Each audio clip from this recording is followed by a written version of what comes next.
बिस्मिल्लाहिर्रहमानिर्रहीम। मैं हूं डॉक्टर वकार भुट्टा और ये है मेरा इनफर्टिलिटी यूट्यूब चैनल। पहले हमने मेल इनफर्टिलिटी के हवाले से लेक्चर सीरीज़ का आगाज़ किया था, लेकिन आज हम जिस मौजू पे बात करना चाहते हैं या जो हम नई सीरीज़ शुरू करना चाहते हैं वो है जनाना बांझपन या फीमेल इनफर्टिलिटी के हवाले से बात करूँगा। फीमेल इनफर्टिलिटी के हवाले से जो लफ्ज़ इस्तेमाल होता है वो बुनियादी तौर पर उसको स्टेरिलिटी कहते हैं। ये लफ्ज़ स्टीराइल से निकला हुआ है। स्टीराइल से ये मुराद होता है कि जरखेज़ी कि आया कि ये चीज़ कितनी जरखेज़ है। जनाना बांझपन के हवाले से जो लेक्चर सीरीज़ है उसमें सबसे पहले हम इसकी तारीफ़ डिस्कस कर लेते हैं। जनाना बांझपन से मुराद ये है कि शादी होने के बाद मियाँ बीवी 1 साल तक अज़दवाजी तल्क़ात कायम रखते हैं और बच्चा पैदा करने की कोशिश करते हैं, मगर उसके बावजूद भी बच्चा पैदा नहीं होता और वो जो नुक्स होता है वो ख़ातून के अंदर पाया जाता है, तो ऐसी हालत को जनाना बांझपन कहते हैं। जनाना बांझपन जो है बुनियादी तौर पे एक मुश्किल सब्जेक्ट है, चूँकि मर्दों के अंदर जो रिप्रोडक्टिव सिस्टम होता है वो बहुत देर तक कायम रहता है, तकरीबन पूरी ज़िंदगी में ही कायम रहता है, जबकि ख़वातीन के अंदर ये अरसा बहुत कम होता है। ख़वातीन के अंदर रिप्रोडक्टिव सिस्टम जो होता है वो तकरीबन 15 साल से लेकर 45 साल के लगभग होता है। तो इसमें हमारे माशरे के अंदर मामलात और हालात ऐसे चल रहे हैं कि अक्सर तो ये देखा गया है कि 10 से 15 साल तो शादियां लेट होती हैं और आखिरी जो 10-15 साल होते हैं उसमें हार्मोन लेवल कम हो जाता है। तो इसलिए ख़वातीन का जो बांझपन का सब्जेक्ट है ये वाकई एक मुश्किल सब्जेक्ट के तौर पे सामने आता है।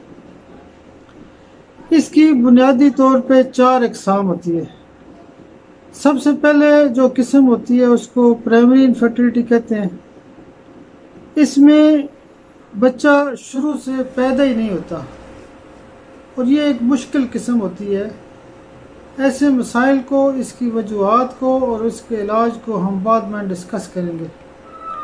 दूसरे नंबर पे सेकेंडरी इनफर्टिलिटी होती है। सेकेंडरी इनफर्टिलिटी से मुराद ये है कि एक बच्चा पैदा हो चुका है और दूसरा बच्चा पैदा नहीं हो रहा।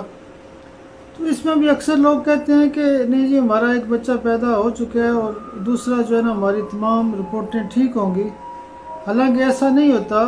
वक्त के साथ साथ या किसी बीमारी की वजह से या स्ट्रेस की वजह से सेकेंडरी इनफर्टिलिटी हो सकती है और उसमें रिपोर्टें ख़राब हो सकती हैं, मसाइल पैदा हो सकती हैं।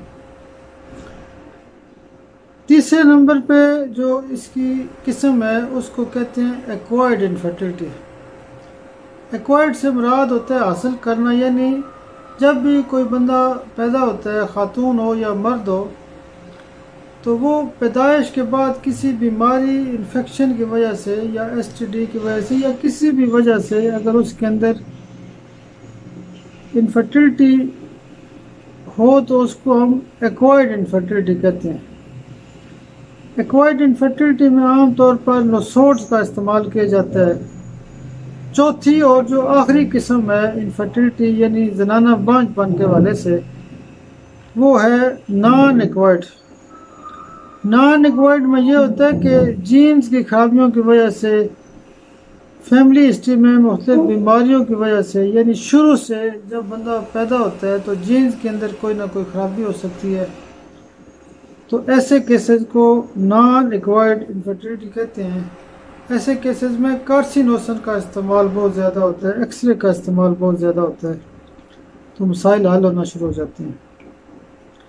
जब भी ख़वातीन के बांझपन के हवाले से केसेस सामने आते हैं तो असूल ये होना चाहिए कि मर्द और औरत दोनों के केस को सुनना चाहिए, एक का केस नहीं लेना चाहिए।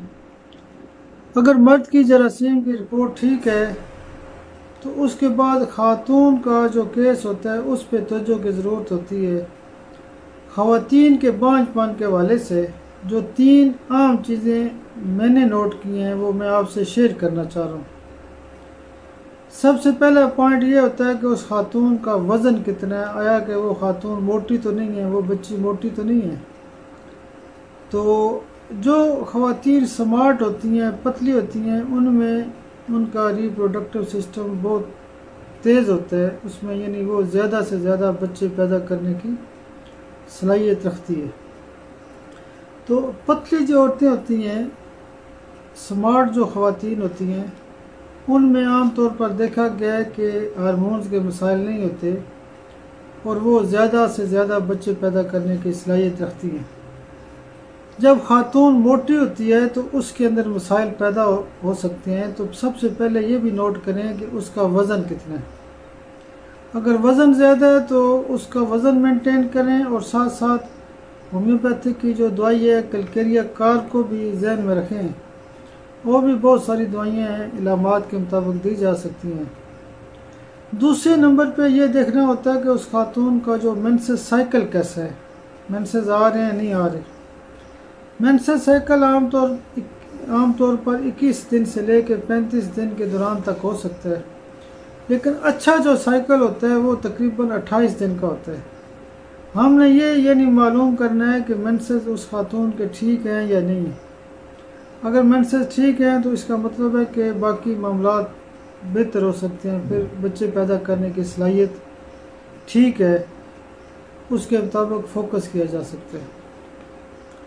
तीसरा जो बहुत आम नुक्ता होता है पहले विज़िट के अंदर, उसमें ये होता है कि जैसे हम मर्दों के अंदर स्पर्म रिपोर्ट को देखते हैं, सीमन रिपोर्ट को देखते हैं, जरासीम रिपोर्ट को देखते हैं, इसी तरह ख़वातीन के अंदर जो पहली रिपोर्ट बहुत ज़रूरी होती है उसको, यानी वो जो रिपोर्ट होती है वो अल्ट्रासाउंड, पेल्विस का अल्ट्रासाउंड होता है ख़वातीन के। यानी अल्ट्रासाउंड में ये देखना होता है कि आया कि उसकी यूट्रस के अंदर कोई ऐसा इशू नहीं है, कोई ऐसी बीमारी नहीं है, उसके अंदर कोई फाइब्राइड नहीं है, ओवरीज के अंदर सिस्ट नहीं है, पीसीओ हो सकता है और कई मसाइल हो सकते हैं। तो इसी तरह करके ख़ास बात एक और ये देखनी होती है कि फॉलिकल्स बन रहे हैं नहीं बन रहे, फॉलिकल साइज़ कितना है। ठीक है, साइज़ बाज़ का देखा गया कि साइज़ कम होता है, उससे फिर ज़ाहिर है बच्चा पैदा तो नहीं हो सकता। फॉलिकल्स का या एग साइज़ जो है वो 15 से कम 15 से ज़्यादा होना चाहिए। तो इस तरह के मसाइल जो आइंदा होंगे और उसका जो हल होगा उसके ऊपर हम बात करते रहेंगे। तो आज से इंशाल्लाह हम ज़नाना बांझपन के हवाले से, स्टेरिलिटी के हवाले से, फीमेल इनफर्टिलिटी के हवाले से बात करेंगे। तो इसको पूरा इंशाल्लाह फोकस करेंगे। बहुत शुक्रिया, थैंक यू।